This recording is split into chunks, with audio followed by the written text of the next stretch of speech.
The grid, a digital frontier. I pictured patriots as they moved throughout our country. Do they look like individuals or small business? Were the rallies like church? I keep dreaming of a world I hope to one day see.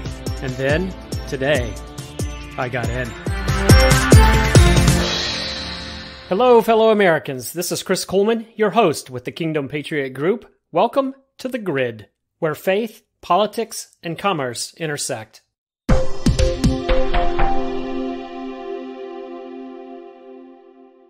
Welcome, Americans, to this first edition of a Kingdom Patriot Mid-week news review.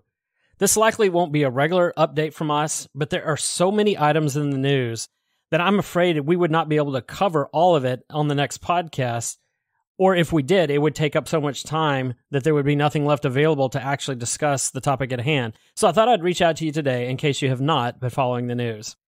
Michael Sussman has been cleared of lying to the FBI, but that's all I'm going to say on the subject today, as we will cover that in more detail on our next podcast. By the way, we just found out that 19,000 late and invalid ballots were counted in Arizona in the 2020 election, a report finds. Maybe there is something to Dinesh D'Souza's documentary, 2,000 Mules. In other political news, Georgia, I'm calling you out. You cannot allow Stacey Abrams to be your governor. She is aligned with a foundation, in fact, I think was even running the foundation at one point, and some of their key tenets are tied to this defund the police movement. How in the world can you elect what is in effect the chief law enforcement executive in a state where that said politician has declared war on the police and openly is trying to, at best, defund the police and at worst, abolish them altogether? Now to the world stage. Did you know that Russia threatened this week to wipe out the east and west coasts of the United States with 4 nuclear missiles? Or at least they're claiming that they have the capability to do that. All this while OPEC is considering excluding Russia from the entire oil conversation. And then today, the Biden administration announced even tougher sanctions against individuals in Russia. Americans love sensationalism, and we love our news. And with all the other vitriol and issues in our country, I believe our line of sight to this situation in Ukraine has at best become very blurred. Do not forget about this conflict. The temperature is continuing to rise, and I don't see an off-ramp with this kind of rhetoric. In state news, Texas recently passed legislation that would make it illegal for social media companies to censor the voices of various groups. Of course, the social media companies filed suit, and the Supreme Court put a stay on that law while it makes its way through the courts, so there'll be more to come on that. Okay, some of the big news this week has been all the rancor regarding the Second Amendment. The left has reached a fever pitch. If I hear the word assault rifle one more time, I think I'm going to pull my hair out. So what we're going to do is just a quick bit of education before we dive into this rancor, to this vitriol surrounding the Second Amendment. So first comments are on the AR-15. AR stands for assault rifle, Model 15, correct? Wrong. It stands for Armalite, as in the Armalite Company, and Eugene Stoner that designed this Model 15 back in the 50s. It was basically designed as a civilian version of a military weapon. So let's check a couple of differences. There's not a lot, but let's understand them. The M16 is the military's, I would say, their base assault rifle, their military rifle. And it was based on the AR-15. But the primary difference is an AR-15 is a semi-automatic weapon, meaning that for every bullet fired, there is a corresponding trigger pull. 30 rounds, 30 trigger pulls. With an M16 that's fully automatic, that's one trigger pull that rapidly fires 30 rounds. How fast is the difference? Well, according to one manufacturer, the AR-15 has a maximum effective rate of 45 rounds per minute. An M16, the true military weapon on fully automatic, can fire 700 rounds plus per minute. Now, can you see the difference there? 45 bullets per minute versus 700? This is really annoying. It's very frustrating. It's stupid and ridiculous. But it's essential in the conversation that is this, that to the untrained eye, these weapons look identical. So it's just been so easy to say assault rifle, when in fact AR does not stand for assault rifle, it stands for Armalite.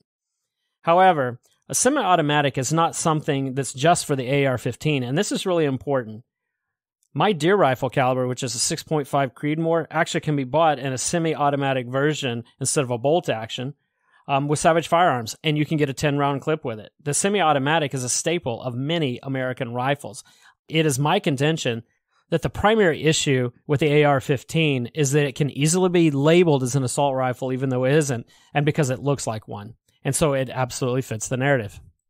So the left and Biden are not stopping there. Now it's on to handguns. I can't believe how much I heard about 9mm weapons this week, as Biden openly suggested that maybe 9mm ammunition needed to be banned. Folks, we have to keep a real close eye on this because the ATF has had some jurisdiction in this area in the past, and what they could not do in controlling guns through legislation, often they've put different restrictions on ammunition that rendered your weapon useless. So I think that's something we really need to pay attention to. Another thing that happened this week, is sort of in corresponding to the Uvalde tragedy, is that Canada announced, or should I say Justin Trudeau announced, sweeping gun restrictions. Now, a lot of people claim we should be just like Canada, but did you know that Canada does not have the individual right to bear arms in their constitution like we in the United States do? So I'm going to quote for this particular article. "It will be illegal to buy, sell, transfer, or import handguns anywhere in Canada," the Prime Minister said. Canada already has a plan to ban 1,500 types of military-style firearms and offer a mandatory buyback program that will begin at the end of the year. It already expanded background checks. Trudeau has long had plans to enact tougher gun laws, but the introduction of the new measure comes after mass shootings in Uvalde, Texas, and Buffalo, New York. Bill Blair, the Minister of Emergency Preparedness, said Canada is very different from the United States. "In Canada, gun ownership is a privilege, not a right," Blair said. "This is a principle that differentiates ourselves from many other countries in the world, notably our colleagues and friends to the south. In Canada, guns are only intended to be used for hunting and sport purposes." And ladies and gentlemen, that's why I don't want to live in Canada. And before I get to other military news, I have two quick stories. One is that California just produced a report on black reparations, and it sounds like that this report is recommending that payments and reparations to slaves, or relative, obviously not slaves, but relative to slaves, be made. So there's going to be more to come on this. It's an astonishing step, quite frankly. And also, the Biden administration is set to forgive $5.8 billion in student debt. Now, one caveat, and remember, we report the truth here, even if it doesn't support our narrative. We want the truth to be told. So in this case, I know a lot are going to jump on this and say how unfair it is. But I do want to say this only applies to the for-profit Corinthian college chain that defrauded thousands of students with empty promises, falsehoods of credit transferability, and actually falsifying data. So that organization is now defunct. So in this case, I do see a place where the government could step in, although I truly believe it should really be through the legislative process and not executive action. Okay, now to our final story of the day, and that is the United States Marine Corps goes full woke.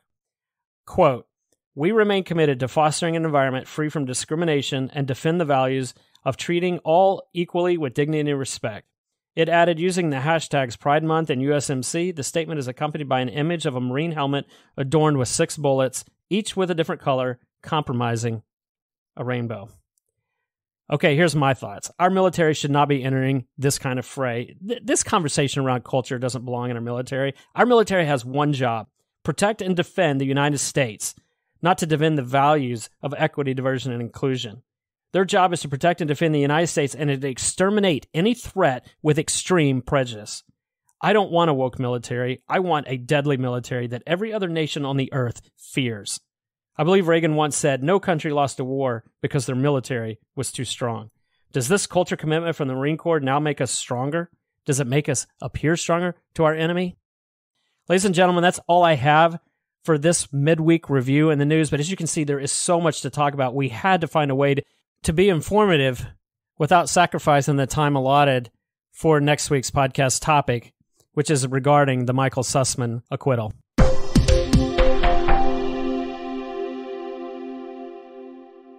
Hey, Shaun Griffin here with the Kingdom Patriot Group and co-host of The Grid with Chris Kuhlmann. Here at the Kingdom Patriot Group, we have a vision to restore America to her foundational principles.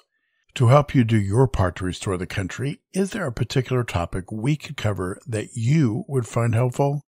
If so, email us at admin@kingdompatriot.us. That's admin@kingdompatriot.us. We'd love to hear from you today. Again, thanks for joining us. I'm Chris Kuhlmann, and I am a Kingdom Patriot.